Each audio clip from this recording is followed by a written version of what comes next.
This one's probably going to be a bit of a quick one today, but before we go diving into this one, please do remember to hit that like, share, and subscribe button. Of course, if you are new to the channel, welcome. We like to talk about a bit of politics around here with a bit of a Yorkshire spin, as you can tell. And of course, down below, there are links to my Patreon page, my organization link called Buy Me Coffee, where you can buy me coffee, the YouTube thank you button, and of course, the Pony Club down below as well. And if you sign up to the Patreon or the Pony Club, we make a weekly video especially just for you guys, and there's now a lot of content on that for you to see. So, getting into this, what do we have to say? Well, yeah, it goes without saying, I pretty much do stand with Gary Lineker. I mean, he got it really spot on. We are increasingly seeing this Tory government go more and more and more to the right.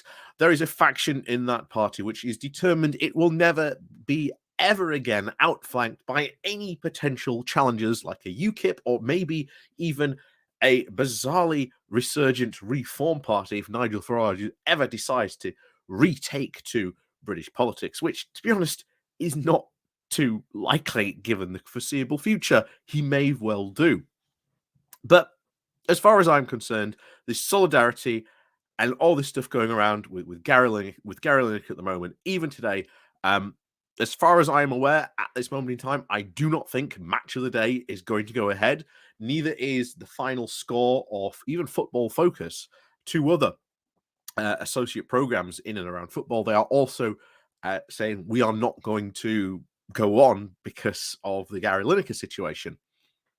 And it gets even more funnier because for years you've had other somewhat very controversial figures using their, shall we say, social media platforms to, well, say some outrageous stuff.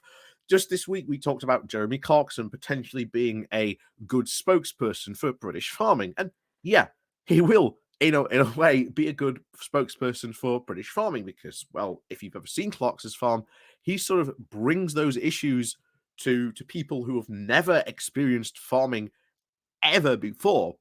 And there are now a lot of people who probably now appreciate what farmers, at least for the past couple of years, really have had to deal with, especially under this current government as well. But of course, then you've got Clarkson's views outside of the programme. Everyone agrees what he said was bang out of order.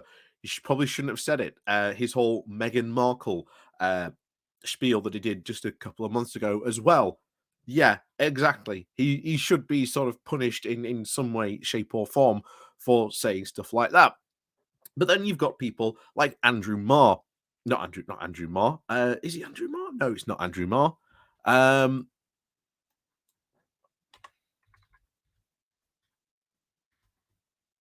Andrew Neil, that's it.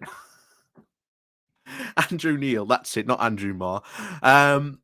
Yeah, so you've got people like Andrew Neil, who was pretty much very, very right wing, very, very Tory in his stance for years, BBC News presenter, while also simultaneously being chairman of The Spectator and also having his own social media account, also saying some very right-wing stuff.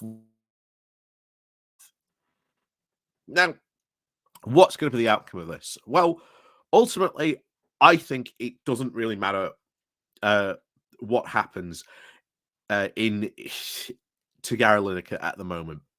This anything really was a test balloon, and at the moment, this test balloon has firmly failed.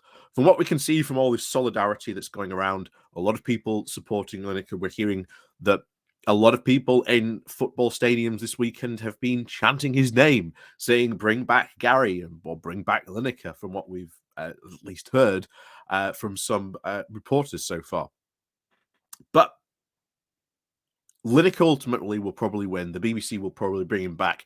It does look like at this moment in time, they are on that path and trajectory, and they know it was a mistake.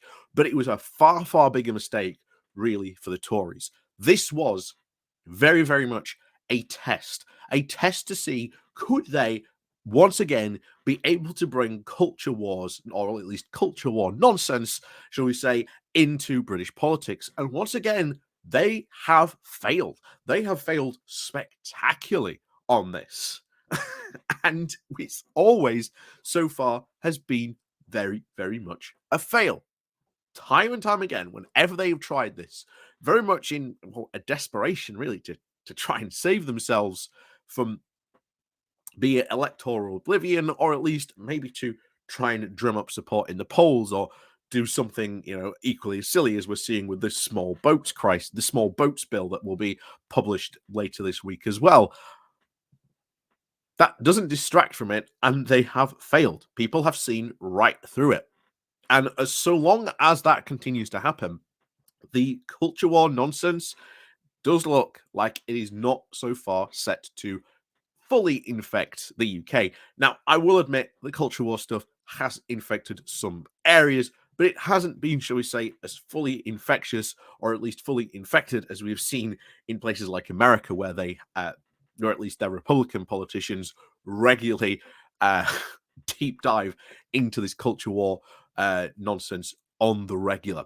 So far, from what we've seen in the UK, the time and time again, they've tried to import this stuff from America to bring this stuff in. It has failed.